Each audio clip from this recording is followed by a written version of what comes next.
Good evening and welcome to TC Network. I am Tingay Tim Ho Kim bringing you today's news. Today's top headlines include: Kim condemns frivolous complaints against Professor Uday Reddy.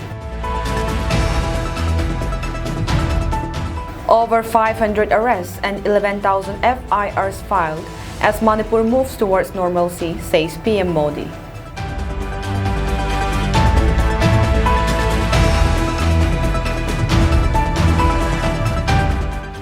News in details.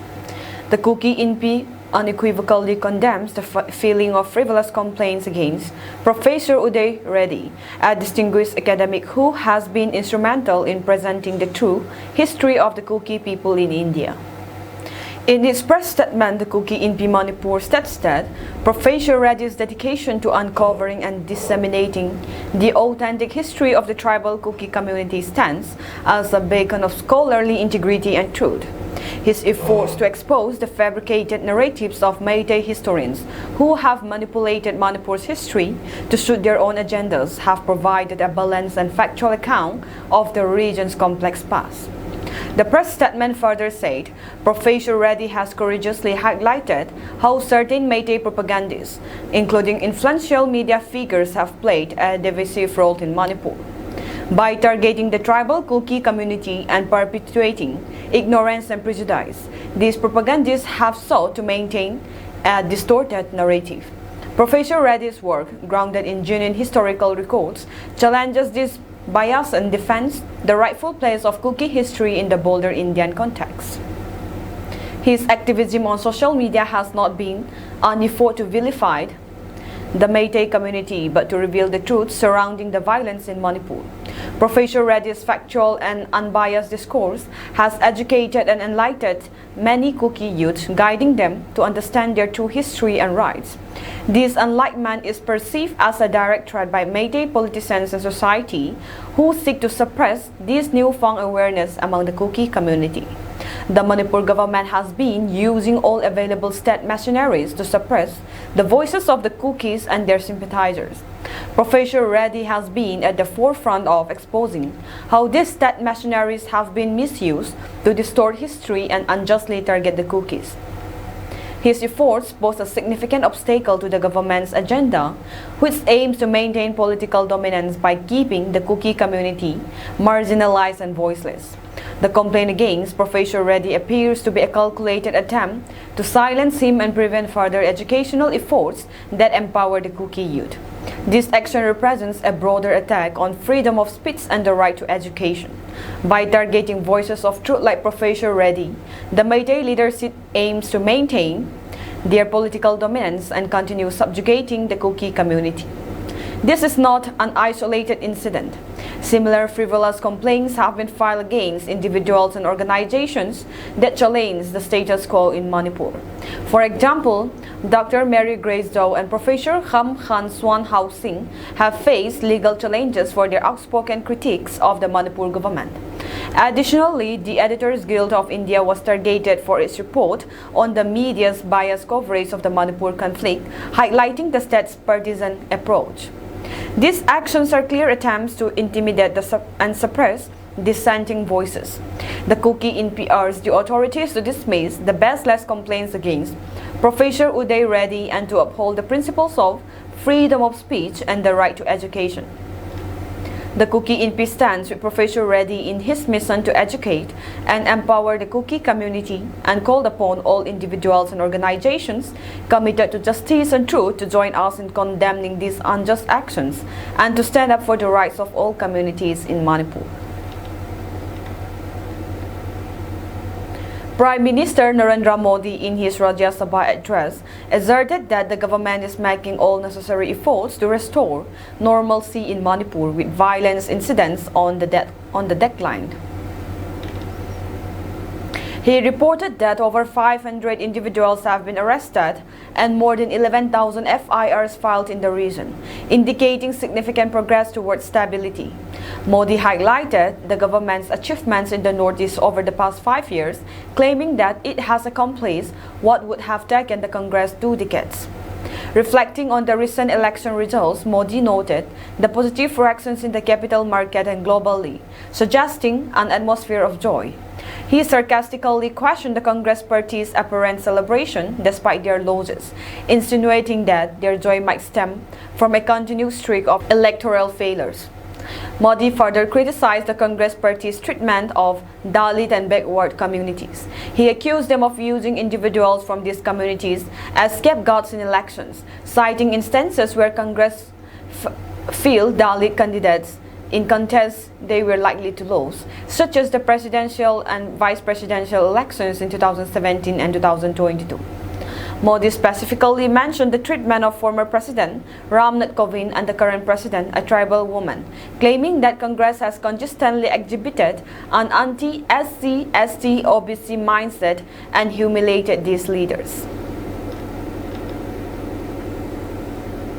Representatives from Coordinating Committee for Manipur Integrity (COCOMI), Manipur and United Naga Council (UNC), Manipur, called on Governor Ms. Anusuya Uke at Ras Bhavan today in Imphal.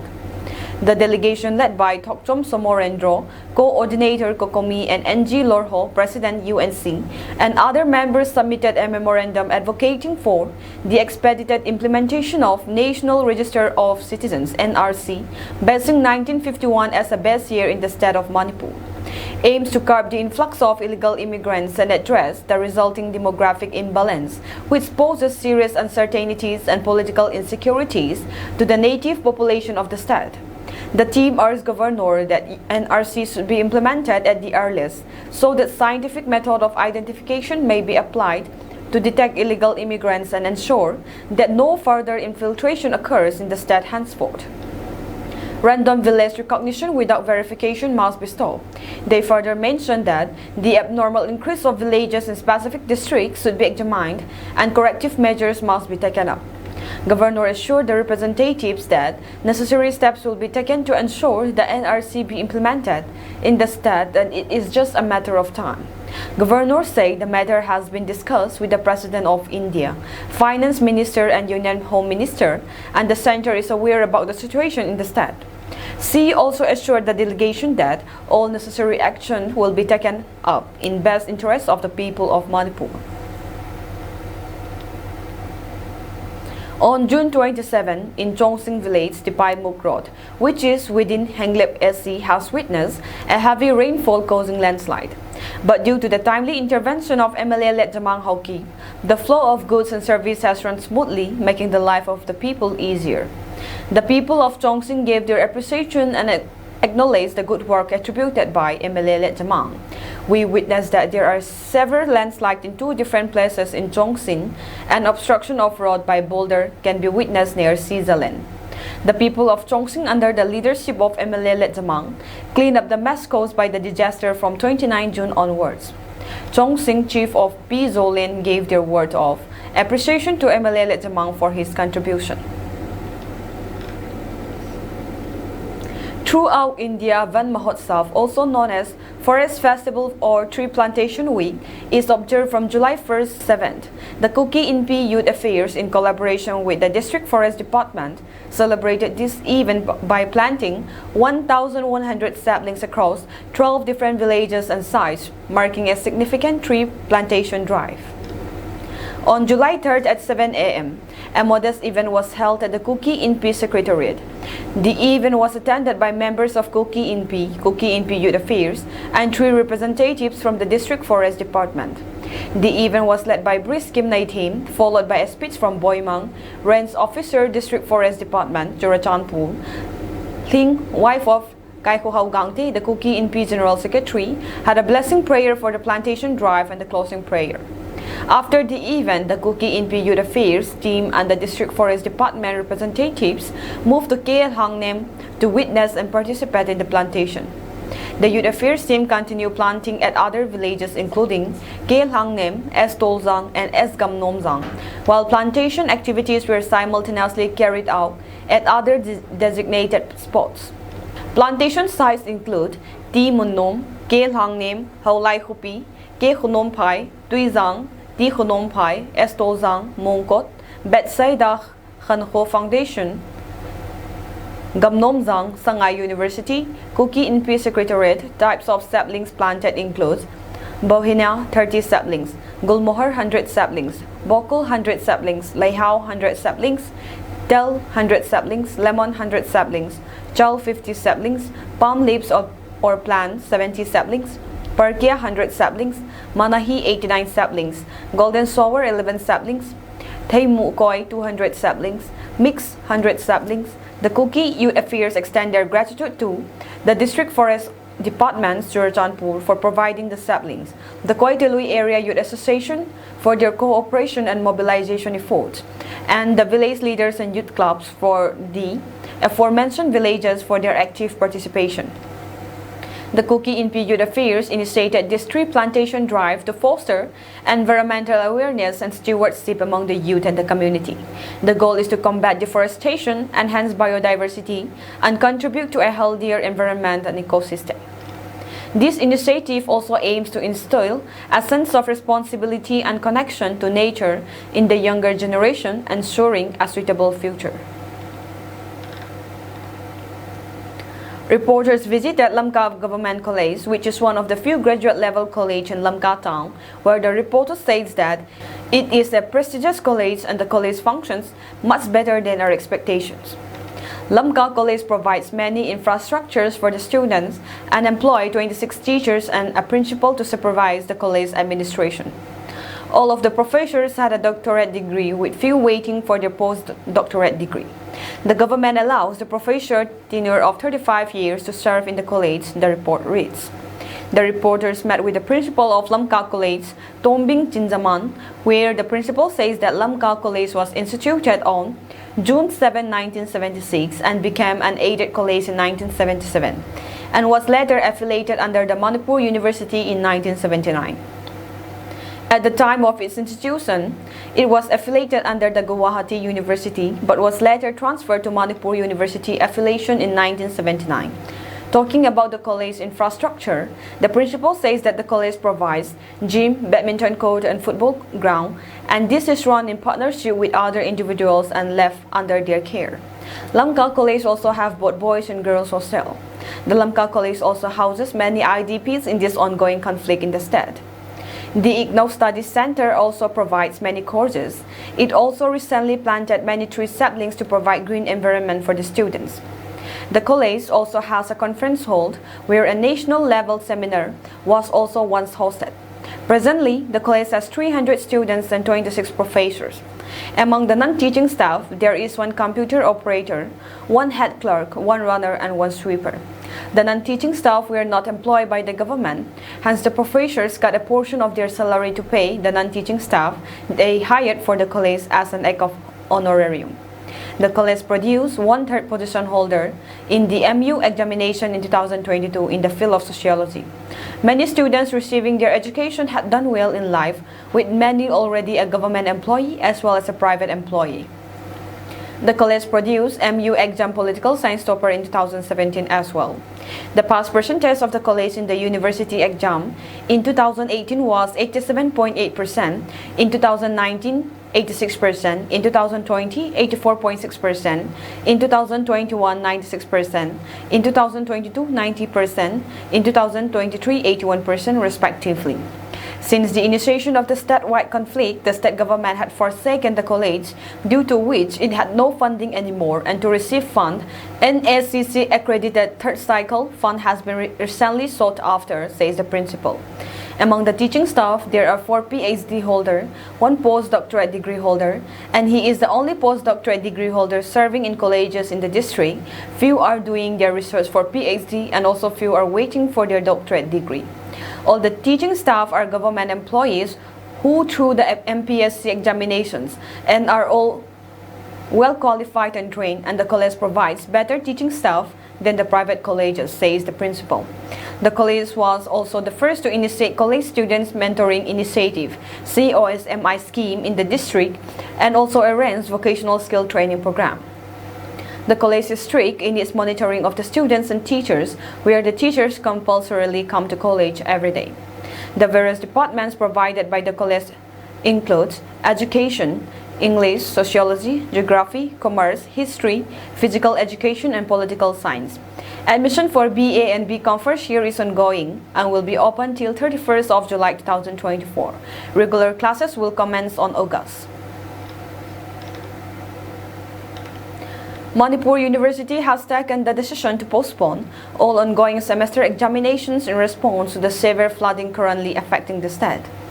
The official announcement released on Wednesday cited the necessity to prioritize safety amidst the escalating flood situation. In a statement, Manipur University expressed concern for the well-being of students and staff, declaring, "This is to inform all concerned that all ongoing semester examinations under Manipur University are postponed due to the present serious flood situation in the state."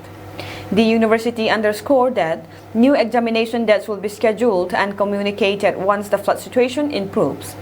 Students and faculty members are urged to stay updated with the latest developments regarding the rescheduling of examinations.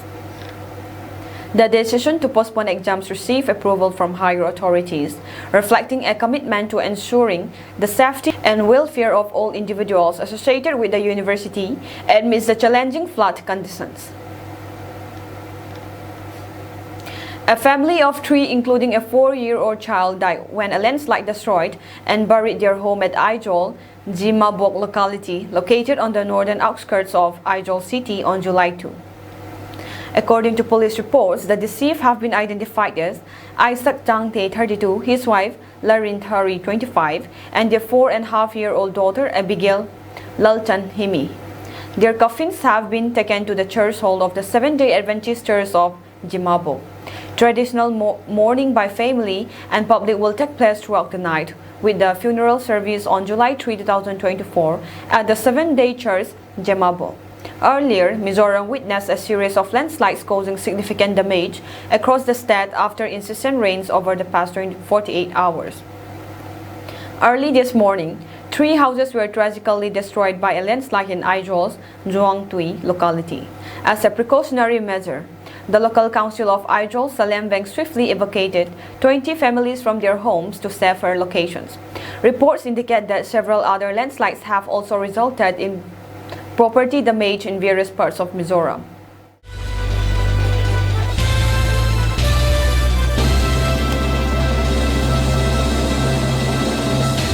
Prime Minister Narendra Modi made a strong attack on the Congress and took Balak Budhi and Tumse Na Ho Payega, jibed at its leader Rahul Gandhi in Lok Sabha on Tuesday and accused him of linking Hindus with violence.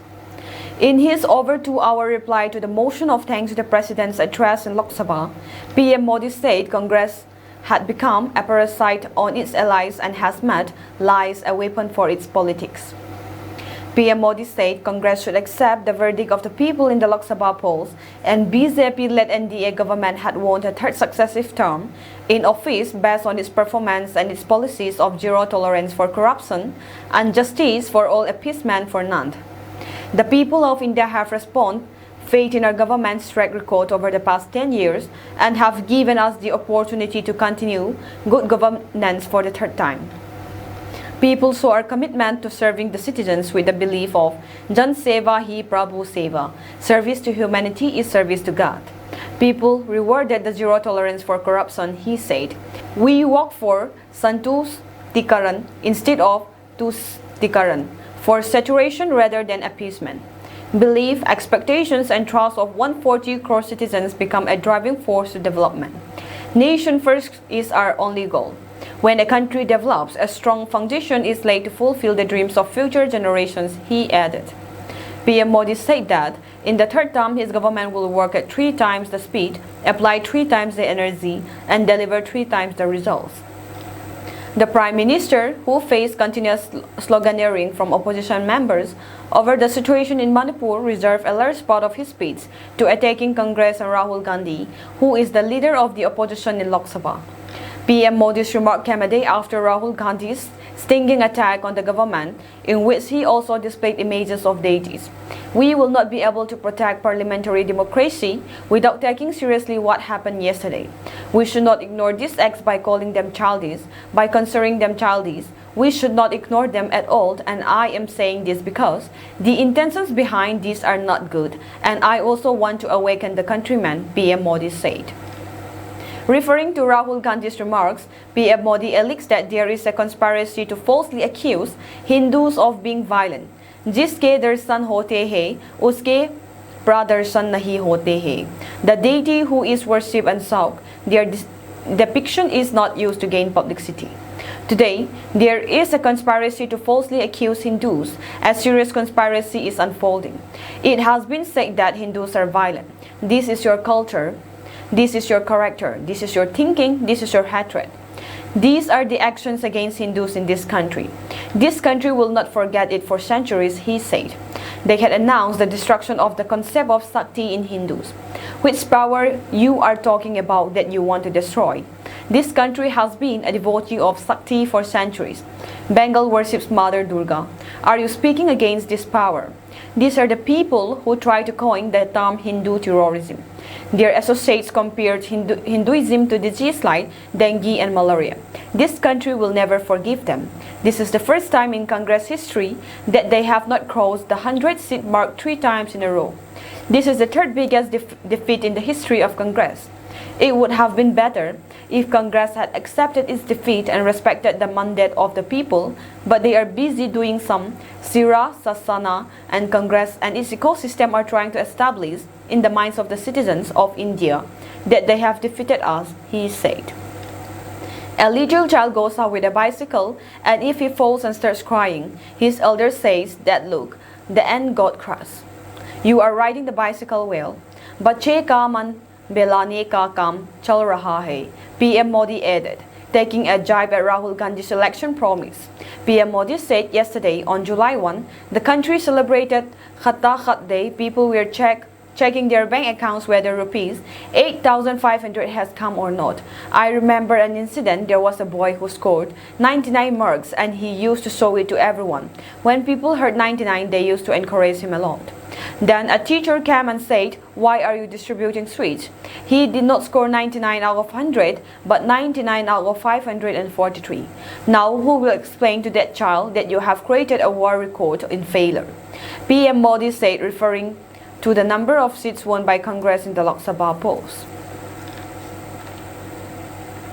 At least 121 people died in a stampede at a congregation of a Hindu religious preacher in the northern India town of Hathras on Tuesday, according to the Office of the Relief Commissioner for the area. Most of the victims are women, according to a list of the confirmed fatalities. While an official inquiry into the cause is still underway, 2 versions of events have emerged. Yogi Adityanath, Chief Minister of Uttar Pradesh, the state where the stampede occurred, said it started after a group of devotees were stopped by organizers from coming close to the preacher.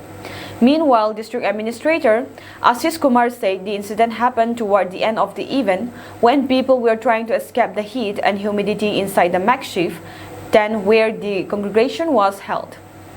By Tuesday evening local time, videos on social media showed bodies laying outside a local hospital. Some eyewitnesses told local media that the lack of crowd management at the exit points leading up to the main highway exacerbated the stampede. According to a police complaint filed on Tuesday night, the organizers had sought permission for 80,000 people to attend, but around 250,000 turned up at the venue. As the preacher left his car, many rushed to collect dust residing from the path of the vehicle, a religious practice among some Hindus. Some of those bent over got crushed by the large crowd exiting the venue, the complaint said. It adds that the event organizers tried to destroy evidence of the stampede by throwing victims' clothes and footwear into neighboring fields. The complaint is registered under section related to culpable homicide, not amounting to murder and destruction of evidence. It does not name the preacher Suraspal, better known as Bhole Baba, as one of the accused. The government has announced compensation of an equivalent of $2,500 for the deceased person's families. Prime Minister Narendra Modi expressed condolences for the victims. In the parliament, opposition leaders said responsibility for the tragedy lay with the government. 7 more children suffering from suspected food poisoning at a shelter home in Madhya Pradesh Indore city have been admitted to a government hospital, an official said today. With this, the number of such children admitted to the hospital has risen to 38, he said.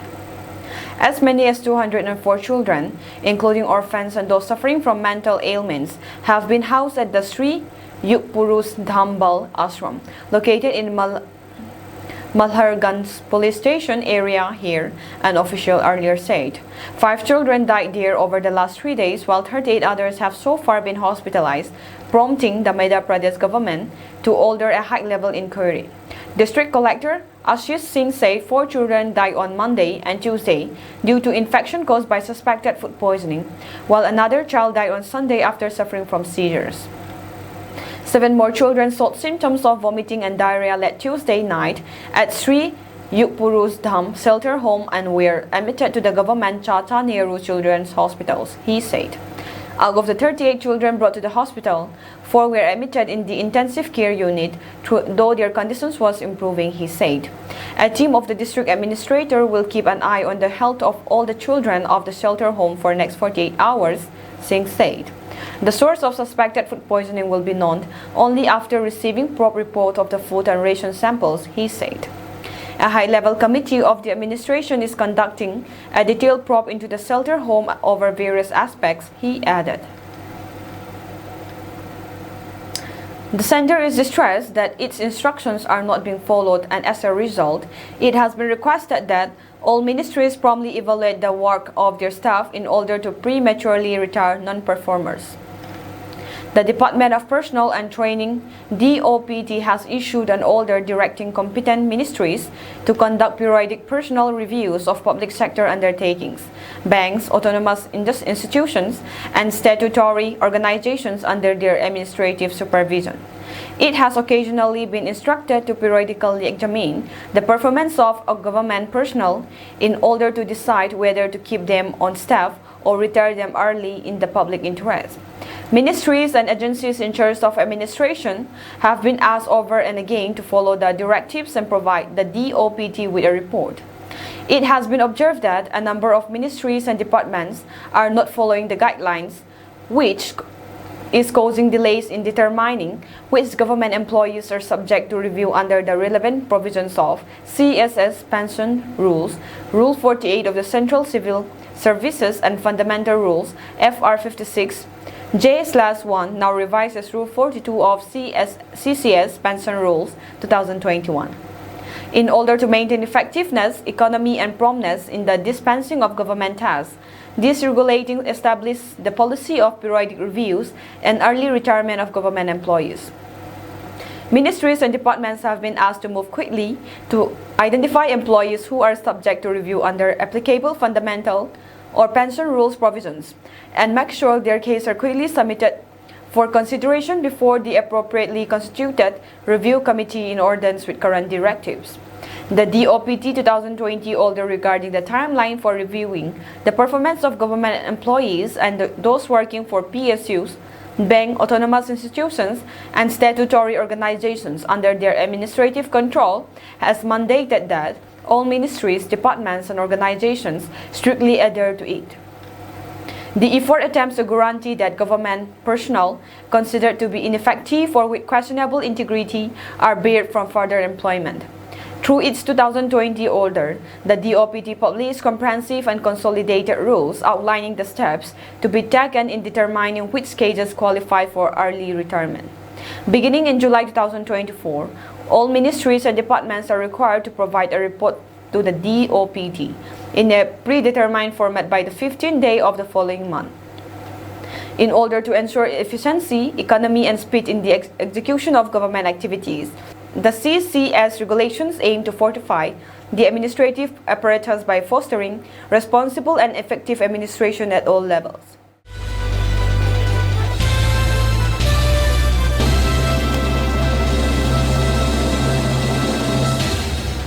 Myanmar's change that has witnessed military airstrikes in Matopi town resulting in explosions and damage on July 2, 2024.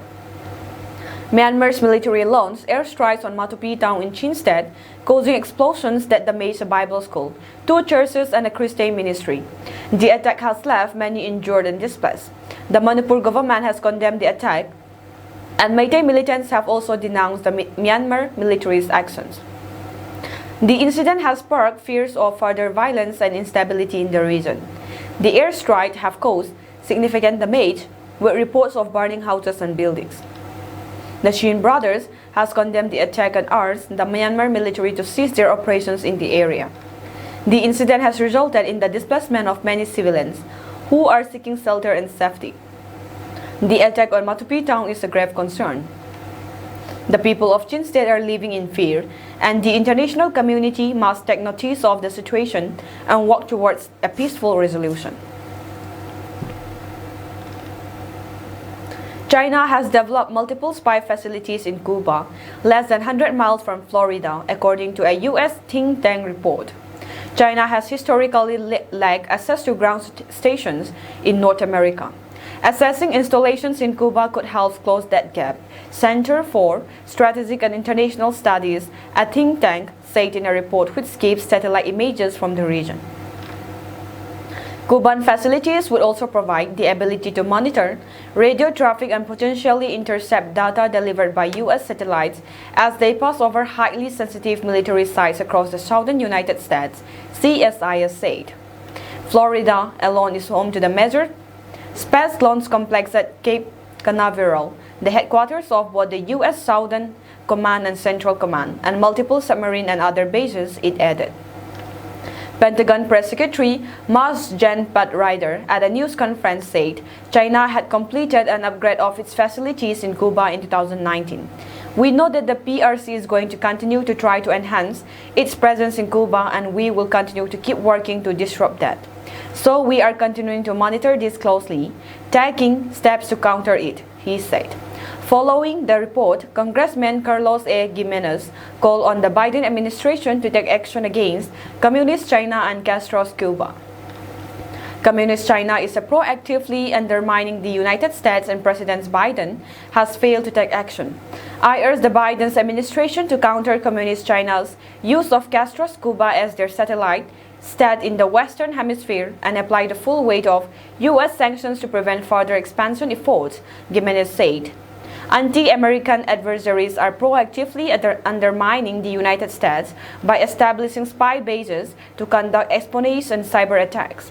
This growing threat to our homeland, only minutes away from the U.S. mainland, must be met with strength, he said. In a statement, he alleged that the Cuban regime has become all but a satellite state of Communist China with military facilities dotting the island nation's coast. New satellite images showed a growth in spy bases that are related to Communist China in Cuba, just 90 miles away from our shores. The Chinese Communist Party CCP expansion of its capabilities in the region continues to threaten our nation and more directly our South Florida community, he said. These military intelligence facilities are found 90 miles away from the U.S. mainland and only 70 miles away from the U.S. naval base at Guantanamo Bay in Bejucal, El Salao, Wayai, and Calabazar, as reported by the CSIS. These facilities have the capabilities to enhance the Chinese Communist Party's ability to spy on American citizens and U.S. intelligence agencies. The Cuban regime has become a proxy of the CCP, he said. The Israeli military bombarded several areas of Khan Younis and Rafah, killing 8 Palestinians, the news agency Reuters reported on Tuesday, July 2, citing health officials. Thousands of people fled their homes under fire on Monday. The Israeli army ordered residents of several towns and villages in eastern Khan Younis to evacuate before tanks entered the area. Citing Hamas media, Reuters reported that thousands who did not heed the call were forced to flee their homes in the dark overnight, as Israeli tanks and planes bombed Karara, Abbasan, and other areas of Khan Younis that have been named in the evacuation orders. Speaking to the news agencies, a 55-year-old business in Khan Younis said Every time people go back to their homes and begin to rebuild some of their lives, even on the rubble of their houses, the occupation sends the tanks back to destroy what is left. Where will we go, said the businessman, who has been displaced 6 times since the war between Israel and Hamas began on October 7 last year. The Israeli military meanwhile said that measures were taken before the strikes to ensure civilians were unharmed by enabling them to evacuate from the area. Referring to the evacuation orders, the Israeli government recently signaled that its offensive in Rafah would soon be concluded. After the intensive phase of the war is over, Israeli forces would focus on smaller-scale operations meant to stop Hamas from regrouping, officials said. We are advancing to the end of the phase of eliminating the terrorist army of Hamas, and there will be a continuation to strike its remnants, Israeli Prime Minister Benjamin Netanyahu said on Monday.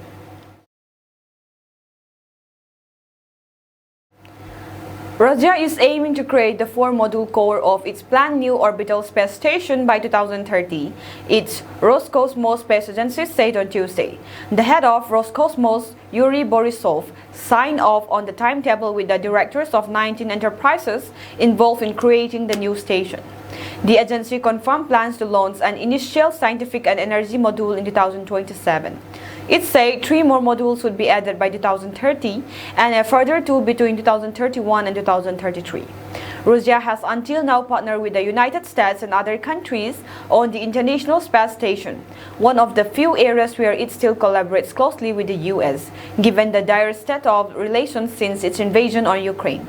With the ISS approaching the end of its operational life, Moscow announced plans in 2022 to pull out of the project and build its own station.